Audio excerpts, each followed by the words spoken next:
Hello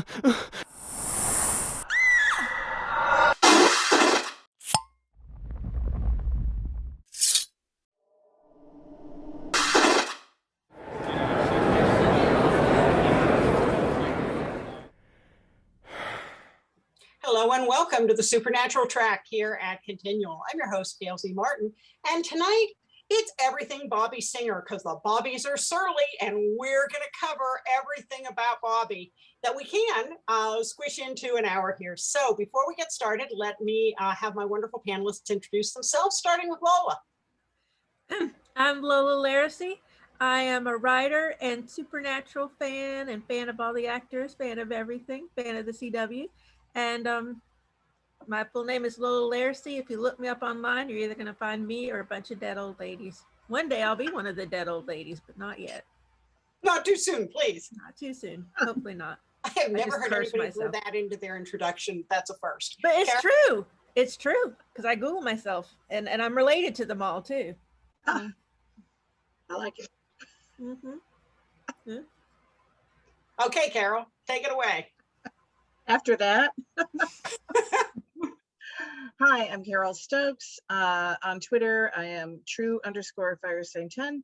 I'm a fanfic writer. I've been a fan of Supernatural since season 3, season 3, started writing in 2012, and all of my fiction can be found on AO3 under firesign10. Okay, Elektra. I'm Elektra Hammond. I'm a writer and an editor, and I've been with Supernatural since the pilot.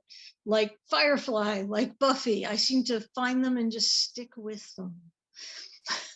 Understandable. Laurena.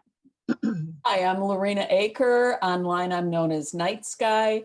For Supernatural, I'm the co-editor-in-chief of the website, The Winchester Family Business. For Twilight, I am the editor of the book Fan Phenomena, The Twilight Saga. And I'm Gail Z. Martin and Morgan Bryce. As Gail, I write epic fantasy, urban fantasy, near future, post-apocalyptic stuff, and more. And as Morgan, I write urban fantasy, male, paranormal, romance. But one thing holds true for all the modern ones. They're all worlds Sam and Dean could walk into and feel right at home. I am a staff writer for the Winchester Family Business. I run the Supernatural TFWNC group on Facebook, contributed a chapter to Lynn Zubernis's There'll Be Peace When You Are Done. And even though I came late to the party in season 11, I fell down the rabbit hole big time, and I haven't stopped falling yet, and I don't want. So, and I run the Supernatural Track here at Continual, if you hadn't noticed. So we are talking about Robert Stephen Singer. Great guy. We meet him. He's becomes very important to the boys, very important to the plot. Of course, you know, there's that moment in French Mistake where Dean makes a comment about who names a character after themselves. And we know that the origin for his name was Bob Singer. Producer, am I right, Laurena? Or Yes. Okay, producer with the actual show. And of course, like several other characters, Jim Beaver didn't expect to be part of the show for over 10 years. It just kind of happened that way. So I imagine when they wrote that joke in, they never thought they'd still be dealing with it 15 years later.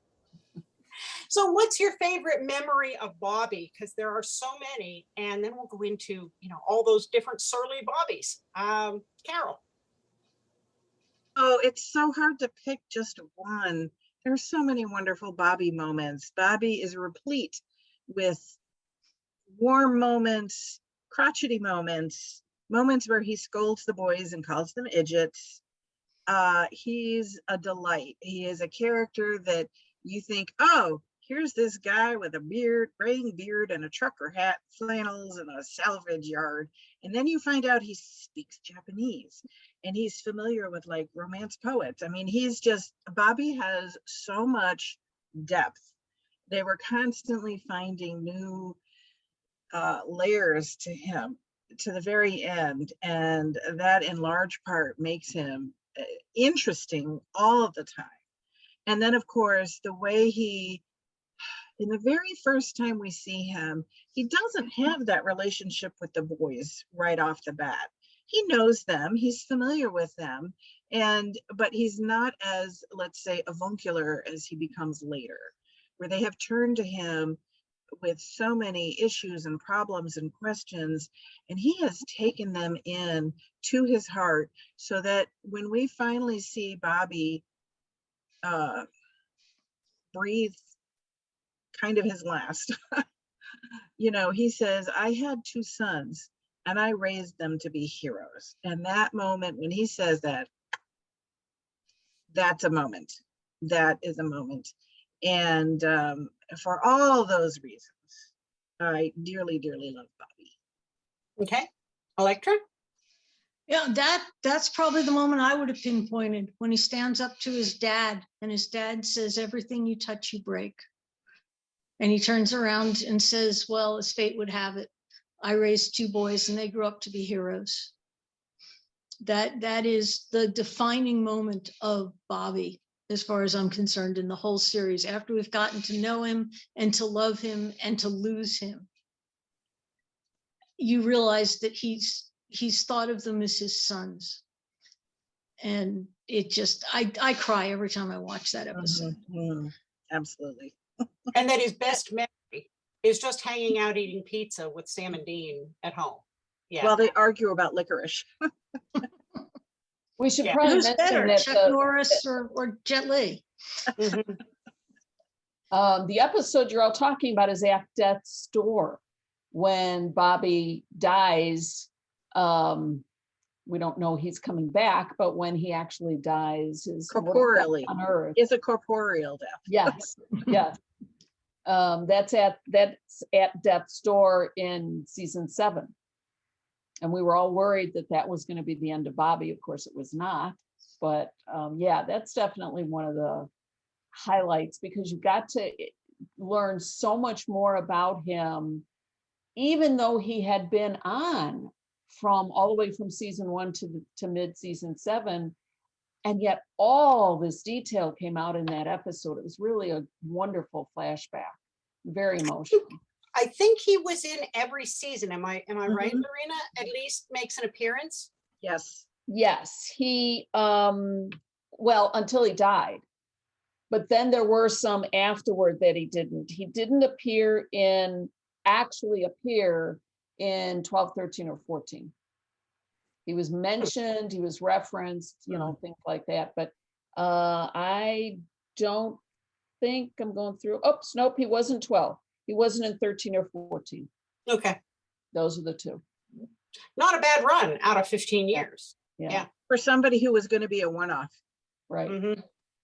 Super Lola, Wiki has him listed for 77 episodes, but I actually went through them as Gail knew I would. That's why she's asking me. Right. Because a lot of the ones were just, they mention Bobby or they reference Bobby, and he wasn't actually in it, even as a voiceover on the phone. So I counted what I think is 63 or pretty close to 63 episodes that he was in. Well, I mean, there are some where after he died, they were done as flashbacks, like Safe House. Yes. It was Safe House. Yes. So he still managed to get in there, even though by that point he was technically dead. But that's still a pretty good run. Right. Yeah. And there was a period when he was the ghost. Mhm. From, he died in 7, and then later on in 7, he rematerializes as the ghost. And it's not until the very last episode of season 7 that they burn the flask and they send him where they think is to heaven. So again, you think, oh, that's it. We're going to say goodbye to Bobby. But no, season 8, through the trials, then Sam goes to visit him and finds that he's in hell, not in heaven. And we start up with the Bobby in Heaven episodes, where he can help them out in heaven, inside man, and different ones like that. So they kept finding a way to reinvent Bobby, not so much reuse him as come up with a completely different way to allow him to contribute to Sam and Dean's journey, to their saga. And we're going to catch as many of those as we can. But And we first, have- Lola, what's your favorite? Well, I have a lot of favorites, but I settled on one. It was hard, but I found one. Dream a Little Dream. And I rewatched it today. He's in a coma, and you realize, I don't know if this is the first time we saw what happened with his wife, but you see he's in his dream and he's battling his possessed wife, and he knows he's going to have to kill her. And it's one of the few times we see fear on his face. I realized just how good of an actor he is, because he's totally unlike the Bobby we know. He's scared and upset, and he's petrified. And when this was supposed to have happened, he wasn't a hunter yet. So he had no idea what was going on. He just knew that his wife was possessed and his world was going to change. And so you kind of got to see that part of Bobby, the undrawn Bobby who hadn't become a hunter yet. And so it was really interesting. It was very sad too to see what all he had gone through before he even became a hunter. And then the guilt he lived with after he found out you could exorcise a demon. You didn't necessarily have to kill the host. And so welcome to the Winchesters. Mm-hmm. Yeah, I think one of my favorite Bobby moments happens very early on, where Sam and Dean need help, and they find his name in John's journal. And Dean's a little hesitant. And when he talks to Bobby, he says, wait a second, I thought the last time you talked to Dad, you threatened to shoot him. Film full of buckshot. And John said, yeah. And Bobby said, yeah, well, John had that effect on a lot of people, which is true. But that didn't extend to Sam and Dean. And so for all his gruffness, he definitely had a soft spot for the boys. And we find out that, he got to know them again as adults, but he had been present to some extent before his falling out with John to be able to take them to play baseball and to play a little hooky around John's plans for how they were supposed to be training. So we see Bobby in a lot of different roles. We've seen him as the crusty hunter, and as the father figure, and as the terrified husband, and the grieving husband, and the guy who's all slicked up to go on a date, and dressed up as an FBI guy. So, and then we see Heaven Bobby and Hell Bobby, and Ghost Bobby. Happily married Bobby. Don't forget happily married Bobby, both to Karen and to Ellen. Mm-hmm. In the dream world, in the Titanic world. Mm-hmm. And running scared from his next door neighbor with the peach cobbler, whose wood chipper he borrowed, which is a great way to end a date if you're not got to eat the peach cobbler. No, maybe he got to eat it in heaven. So we talked about some of your favorite Bobby moments, but some of these characterizations, as Laurena said, he got to be used in so many different roles, and he pulled them all off. So let's start with Bobby, the singer salvage guy, and the Sioux Falls town drunk, which the guys don't realize until they're dealing with Jody. Elektra, what about that Bobby? I always thought that was sort of his cover, so that, the boys were running around and they didn't have a base of operations really, but he actually, like many other hunters, had a day job and a source of income and a home. And he needed an excuse for doing weird stuff. And what better excuse than the whole town thought he was crazy and drunk. So if he let something slip and said something about a zombie or something, it would all be put off to the right. Yeah, he's that crazy drunk guy. I think that some of that was just an act. I mean, some of it was like all hunters. He seems to be dependent on alcohol just to keep him going because he's seen a lot of stuff. But it did seem to just partly be, this is my mechanism for covering stuff up so I can insulate everybody in town so that they don't all have to be a part of this. I think that's one of the reasons I liked the episode Weekend at Bobby's, because it showed you how the man had to live. Because up till that point, we had been seeing him as the father figure and as the font of all lore and knowledge that the boys could possibly need. And the Weekend at Bobby's showed you, okay, but where does this guy live and how does the town view him? And it interacted with Jody, and and Rufus. It was just so funny. You mentioned the peach cobbler. That was just such a good bit that they just kept playing over and over. The poor guy doesn't get to, eat his dessert. And she was after him. Yes. She was persistent. Yes. She wanted her some Bobby cobbler.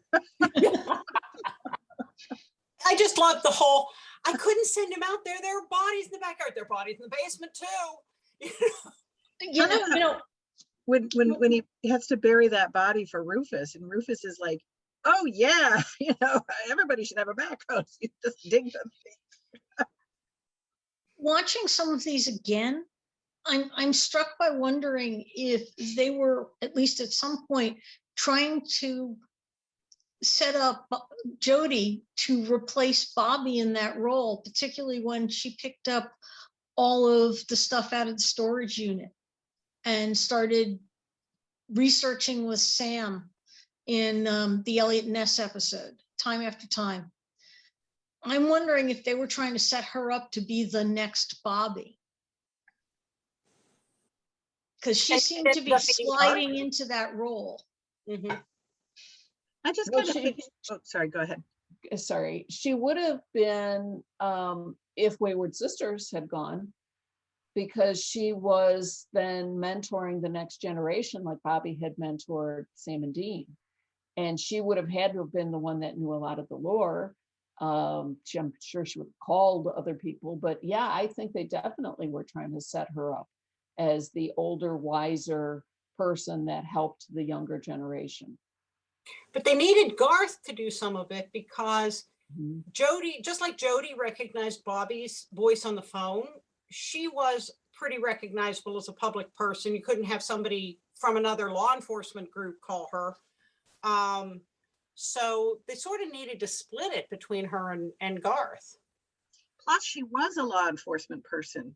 She actually had the job of being sheriff. So she had sheriff stuff to do. She couldn't do it full time, and I feel like Jody was more a person of action, like point her at something and she'll take care of it, but she was like, let's go out and do this. Almost more Deanish to me in a way, because she was like, let's go take care of this. She did have that whole nurturing thing, and perhaps then she would have gone on because she was the closest one they had to anybody who understood lore, but she certainly didn't, kind of come from that avenue. She wasn't like a researcher or anything. And, how is she going to balance that with actually being the sheriff? She had to go places and do things. I want to add a quick piece to what Gail said about splitting it with Garth. There were some roles there where she couldn't do it because the voice of a male guy on the phone claiming to be an FBI higher up is fine. There are a lot of those. How many women are there in the upper echelons of the FBI even today? This is something that they're trying to correct, but they just don't have them. Not to mention that the kind of guy who's going to call your boss to check on you isn't going to blink if your boss is a guy. Yeah, of course, that's what he expects, but he'd be even more suspicious or be less inclined to believe because that's the sort of person who would make the call in the first place. Lola? Well, I was just thinking, it sucks that it's that way, but that is the reality, and they want to stay under the radar. So even though it may irk Jody, she would realize that, they have a job to do. They're not here to stand up for women's rights. That they can do that on Sundays. But right now they got monsters to kill, and they'll just do it whatever way they need to. Well, and that's a great intro into talking about FBI Bobby, because we do see Bobby show up all slicked up and without his baseball cap and a nice suit, looking presentable on certain occasions. So what did we find out about FBI Bobby, Laurena? I was going to say Safe House did a pretty good job of that. When Bobby has to go into the house and he's talking to the neighbor, and Rufus is like, go away, nothing here for you to see, and Bobby's trying to smooth it all over. FBI Bobby with his whole wall of phones was great. That was a great bit because it solved one of the problems of, logically the canon of does no one ever check these guys' credentials? So that was a good, he solved a lot of problems for the writers. In fact, I was going to say in season 8, I did a character analysis like on Bobby for season 1 through 8, which was the majority. There were only 2 significant episodes for him after that. And I went through and said, okay, what purpose was there to the character Bobby? We talked about he was the role model for them as a father or father figure. He also was the guy that, from a hunter's standpoint, could do a massive amount of exposition of lore and explain it to them like everybody knows this. And he was explaining it to the audience at the same time. And FBI Bobby was one of the ways that in a third role, he solved plot problems for them. If the guys had gotten themselves into situations and the writers had painted themselves into a corner, they're like, oh, let's turn to Bobby, he'll fix it. So he was a good solve it person for them. And the FBI role was, they thought they used him a lot of different ways for that, but that was a great bit. Yeah. He was also the guy who taught them how to hunt, like for real, how to track. Although apparently they didn't like killing like live animals, but he taught them how to actually track people and animals through the woods, because before he was a hunter, which stood him in good stead when he had to figure out how to do things. Yeah. Carole, any thoughts on FBI Bobby? It was always kind of amusing to see because we were so used to seeing the baseball hat, the trucker hat, the flannels, the somewhat schlumpy and disheveled Bobby. But he could play the part, at the drop of a hat. And, I think it was just another great way to see him in a different light where you're like, oh, he really, he's not schlumpy and disheveled. He's, really educated, and whether he's done it himself. We never got any sense that Bobby went to college, but clearly, I think even before he was a hunter, he was a big reader. Mm-hmm. And, had really educated himself and could converse on, a million different topics, and was able to be flexible. Nobody could throw a curveball to him that he couldn't catch, and there was no corpse he looked at where he lost his cookies. He was like very stoic. I really, really did like that episode where we saw him and Rufus working together. And yes, Rufus is just like so brusque. And I got no time for this. And nobody got time for that. And poor Bobby's trying to like smooth the waters and not get them thrown out of the neighborhood. Lola, how about you? I was just laughing when Carole said he's well read, and I thought about Tori Spelling's memoir. He apparently has a thing for Beverly Hills 90210, which is funny. That's fine. I mean, I watched that when I was, in my 20s, and I even watched the reboot. So I think it's hilarious because I would probably read that too. So he's very versatile, and he's not afraid to delve into whatever he finds interesting. I just watched that scene myself today. Well, Dean had Dr. Sexy, and Bobby had 90210. Gotta watch some fluff here. Yeah. And he liked a good pedicure. Pardon? He liked a good pedicure. Yes. Yeah, well, that's important. Hunters spend a lot of time on their feet. Gotta take good care of those. Now, we've mentioned Rufus a couple of times, and we only get a glimpse of Bobby and Rufus working together. And I don't think we ever find out what broke them up as a partnership hunting, do we? We No. never, It No. was something that happened in Cincinnati. I think it was Cincinnati. Yeah, it was the think I- episode with the con worm, and he says, Bob, he always called him Bob. He never called him Bobby. It was always Bob. You know, we have worked together for a long time and all of this, but don't think I have ever forgiven you for that. And you have to wonder what happened. And we never knew. We never knew. Maybe Jesse found out. I seem to remember know, it was he's not something having to do with Rufus's wife. It was a hunt that went bad. I know that. Well, I'm gonna have to look that up and see if there's anything more specific. well, that seems to be, you know, a running thread, obviously, because that's why Ellen didn't want to have anything to do with John. And you could see how that could be fairly common given how people get into hunting. And yeah, that makes the most sense. That was always kind of my headcanon, but I didn't think we'd actually gotten an actual answer on that. It was actually kind of shocking when Rufus said that, because you really got the feeling they worked so smoothly together. They were so hand in glove together that to have him turn and say to him, Bob, I'm never going to forgive or forget that, was like, wow, you know, that whatever it was really bad. And, Yeah. and you know, that was really difficult. I was thinking it had something to do with Rufus's wife too. Maybe that's just my head canon. Yeah, I somehow that's ringing a bell for me.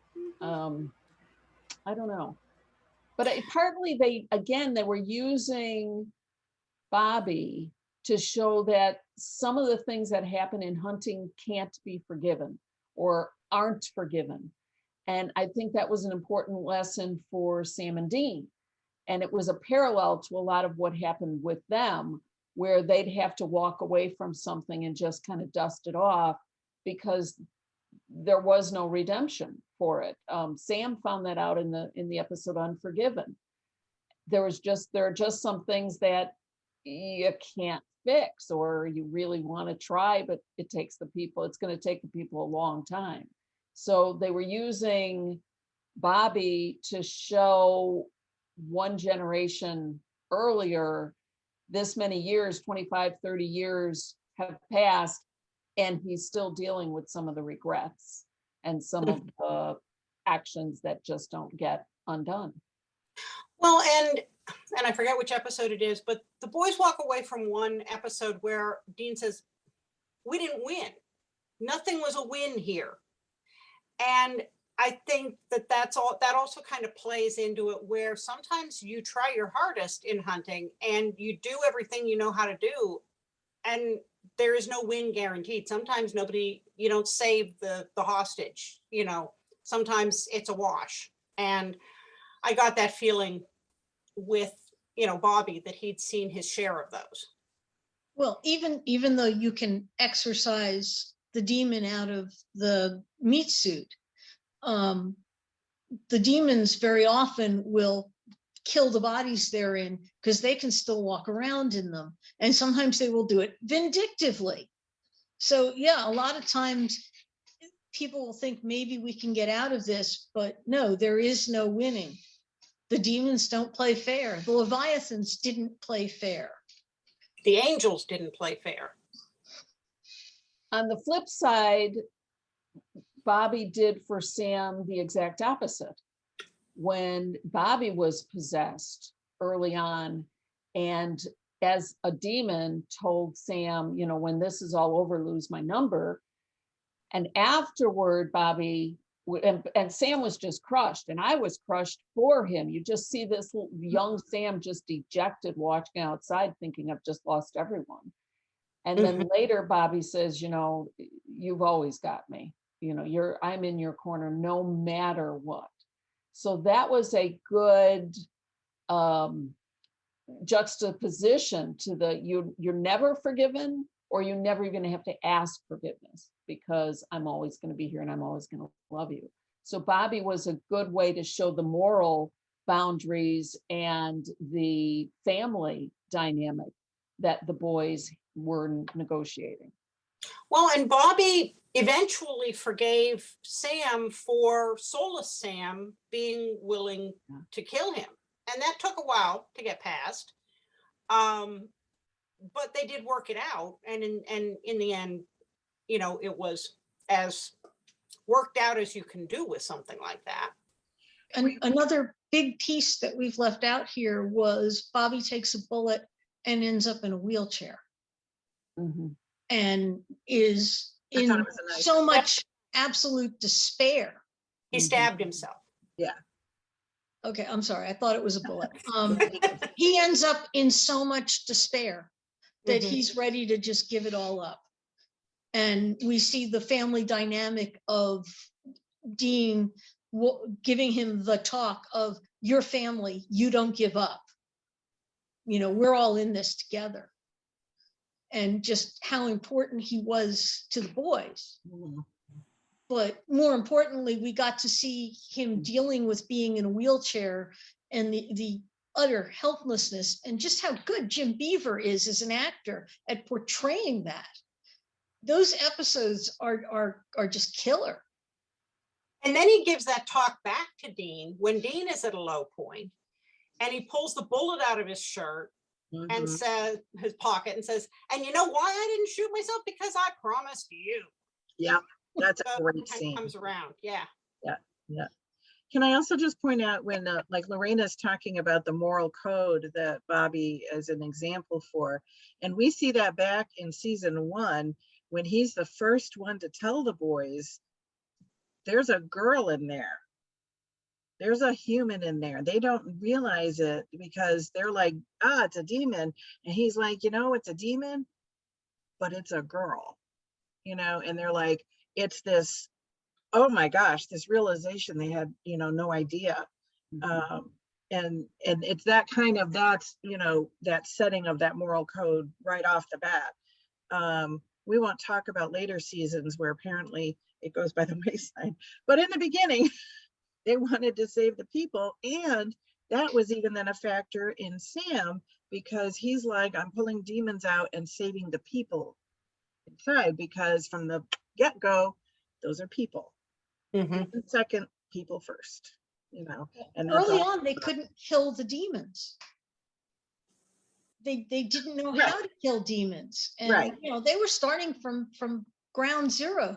We can kill vampires and we can kill werewolves because we know how to do that stuff, but we can't kill demons. We don't have the weaponry. Right, but it's just the fact that they realize there's a person in there, you know, and sometimes that person might be dead. They don't know, but certainly in Meg's case, of course, she was still in there, you know, and they wanted to let her at least die with a little human dignity and not demon ickiness. That's the role of Bobby as the teacher. Because he's teaching the morals, he's teaching the lore, he's teaching them how to find themselves, keep themselves, even though they're hunters. He's teaching them a lot of just not only about hunting, but about how to become men, which is the father figure. So there were a lot of roles that they gave to Bobby. And I was thinking, Carole, when you were talking about that, there was another one that they had, another role that they had for him, which was deliverer of great one-liners. Some of them were funny, like, you know, do I look like a ditchable prom date to you? And some of them were the classic lines, family don't end with blood. So that there were so many that you go through and you say, who said, oh, Bobby said that one. That he just had a way, and you talk about Jim Beaver, he had a way of delivering the line with such gravitas that it would just own the scene. And Dean and Sam would look at him with awe and just listen to whatever he said. One of my favorite scenes is when they're on the phone. Sam and Dean are in a hotel room and they're on the phone with Bobby, and they've been taking him for granted. And he is just reading them the riot act. And Dean tries to interrupt, Sam and Dean trying to, do I look like I'm finished to you? I mean, how many times I would have loved to have said that to somebody. Just listen to me, I'm not done ranting. So there were great one-liners that he just, you know, he added so much to the show with those. Well, and I think he was one of the only people, maybe also including Jody and Garth, who were secure enough in their relationship with the boys that they weren't scared of them. And they would get in their face and they would tell them the uncomfortable truth and try to make them listen. And not a whole lot of people talked back to Dean Winchester. And so the look sometimes on Dean's face, like in that phone call when he's looking at Sam like, oh God, what did he just do? You know, he's not used to a parental dynamic like that. And Bobby dished it out. And it was wonderful to see the boys' reaction because, you know, they're Dean and Sam F. and Winchester. Nobody talks to them like that except Bobby and sometimes Jody and Garth. He's also a hoarder. Mhm. And a little bit paranoid. I mean, he had the panic room set up with the devil's trap and the In a weekend, chains and he did it in a weekend. So, you know, whatever you needed, Bobby probably had it somewhere. Mm-hmm. Or Now- could find it, or could Yeah. find it. He'd be like, well, you know, I got to go on eBay or whatever, but he would find it. Well, and you know, in going back to Bobby in the wheelchair, he was really an honorary Winchester in making a deal because he made his deal with Crowley. You know, how come you had to kiss me? Why'd you have to use tongue? I mean, another great line. There was no kiss. Oh, wait, I have a picture. Yeah. Lola, you've been quiet. I'm going to come knocking on your door over there. What do you think? I was just thinking about how so much happened to him. Like you said, he was in a wheelchair because he stabbed himself to keep himself getting possessed or something. And then he wasn't in the wheelchair because he had sold his soul to Crowley, so he got healed. But then he wasn't, he got his soul back, and then he died, and then he went to hell. And then he went to heaven, and then he came back to earth. And then he went to heaven. He might have had whiplash. He was probably very, like, where am I? Yeah. Yeah. Well, So and I they think really did a lot to him, huh? they did, but I think it was so well, and don't forget AU Bobby as well. Mhm. Oh, definitely. Yeah. Mhm. I wanted to ask you if you wanted to talk about him, because when I said Bobby wasn't in 13 or 14, because AU Bobby was taking over then. That and makes Jim sense. Beaver Okay. got to do, you know, his long run with Supernatural continuing. But it Before was we do AU that, Bobby. any thoughts about Ghost Bobby that we didn't cover? Because Ghost Bobby did get to be in several episodes. I loved Ghost Bobby. Me too. Loved it. And in fact, those are the episodes I watched today. I was watching Ghost Bobby, and his tenacious refusal to leave because he had to help his boys. He had to help them. They needed his help, and he had to help them. He couldn't leave them. And then, you know, he started that slow slide into the vindictive, angry spirit, where he was becoming obsessed with Dick Roman, and that, you know, he had to kill him. And, you know, he jumps into that maid's body and he's like, yes, I possessed her for a hot minute, you know. And you could see he was starting to slip out of his own moral code at that point, until he finally was like, okay, I'm done. That's it. Go ahead and do it. And they, you know, melt the flask and we all cry again because it melts into the fire. But he was nonetheless still inventive and intelligent and, you know, looking for answers and things. I was watching the episode where he's in the house with Annie Hawkins, although they didn't have any foxhole moments then. And, They had their foxhole. they were in the past. And he says at the end, yeah, nobody knew her like I did. And Sam and Dean were like, yeah, right. Anyway, he was still in the beginning so much himself, but then he started slipping, and then he realized it, and he put a stop to it because he did not want to become that angry spirit who's lashing out and hurting people and everything, and he knew it was time to go. He didn't want to be the thing that hunted. He didn't want to be the thing he hunted, which was, it was just all sad, but yeah, it had to be done, and he knew it, and he did it. He still managed to get them the information about Mhm. what the Leviathans were, what their master plan was. Mm-hmm. He managed to save Charlie Bradbury on the way out. Mm-hmm. He managed to get a few last licks in before he finally agreed that it was time to end it all. I mean, Absolutely. Ghost Bobby was really, really trying to get those few last licks in, because he was just too damn stubborn to give it all up and be completely dead. Mm-hmm.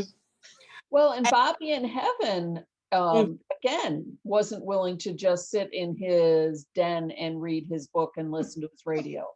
In Inside Man, they had him help them, and he did whatever he could whenever he wasn't in jail.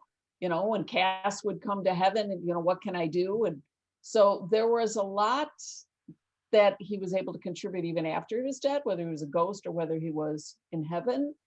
And one of the things I'd wanted to ask was, how did you feel about him being the one that welcomed Dean in Carry On? I mean, I just thought that was absolutely perfect.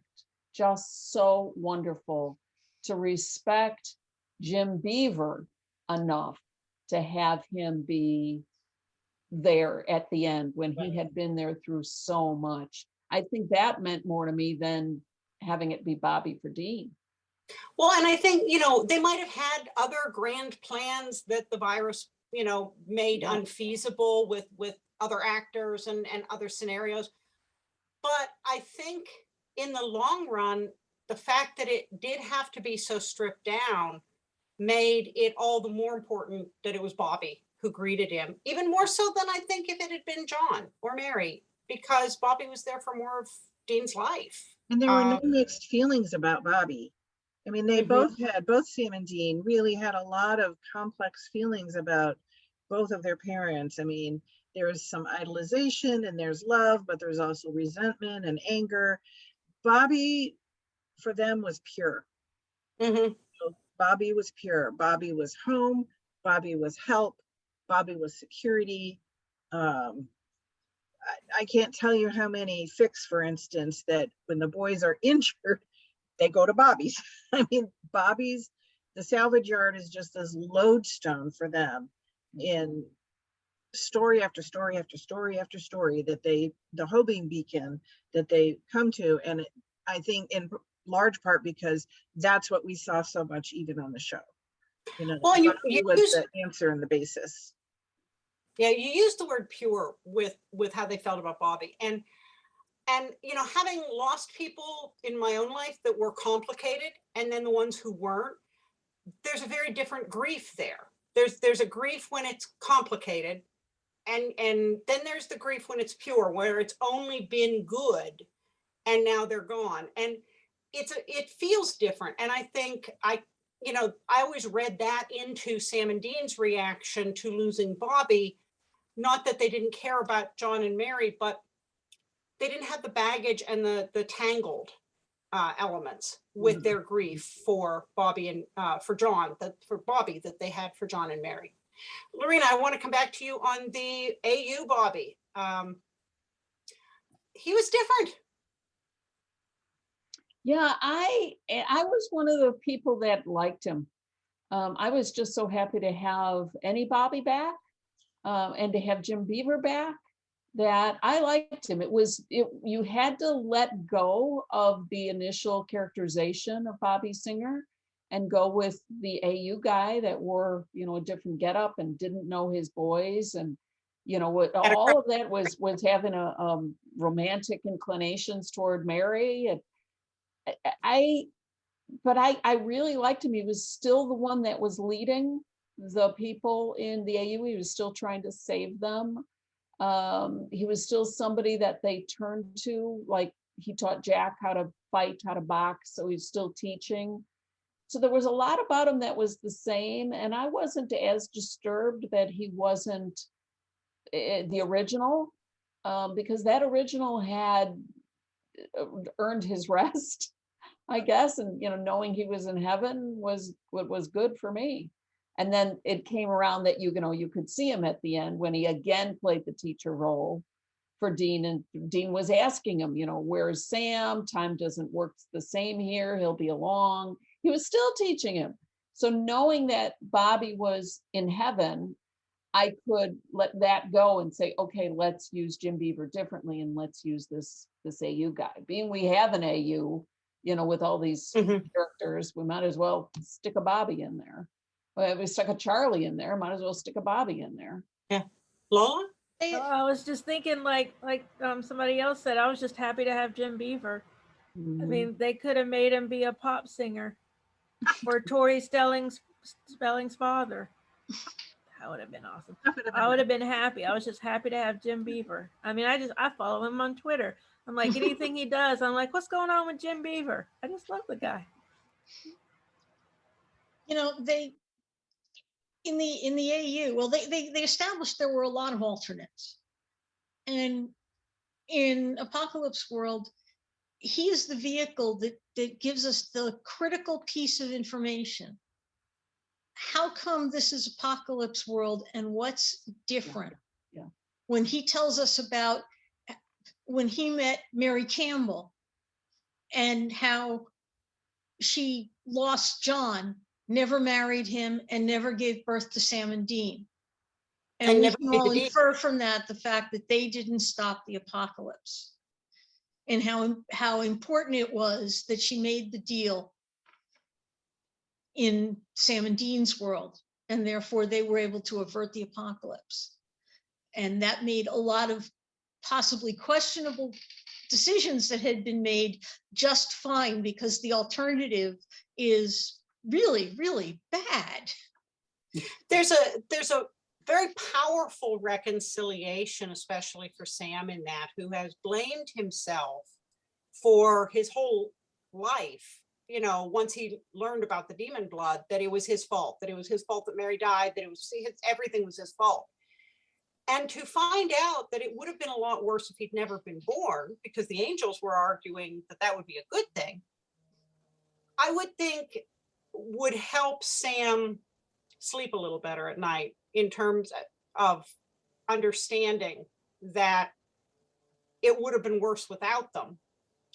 And, it's at a point where Dean is also coming to terms with a lot of things and not nearly as judgy or hard-edged as he was earlier in the series about those things with Sam. So I would think that would be a real piece of healing knowledge for the two boys to walk away from. They did not make Apocalypse World just, like a place where there are gangs running around. I mean, that is a blighted landscape. They did a fabulous job of making it clear that humanity was on the edge of being completely eliminated. And I think we see that in the AU Bobby. AU Bobby is harder than our Bobby. Our Bobby has, he's tough. He's absolutely tough, and he can make hard decisions, but he has that soft side that he gives to the boys, for instance. And Peach Cobbler.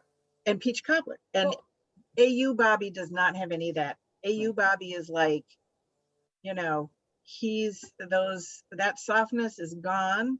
He's not hard, like icky hard, but that resilience isn't there, and that easily accessed affectionate side isn't there. He's calloused. He's calloused. He's much more calloused.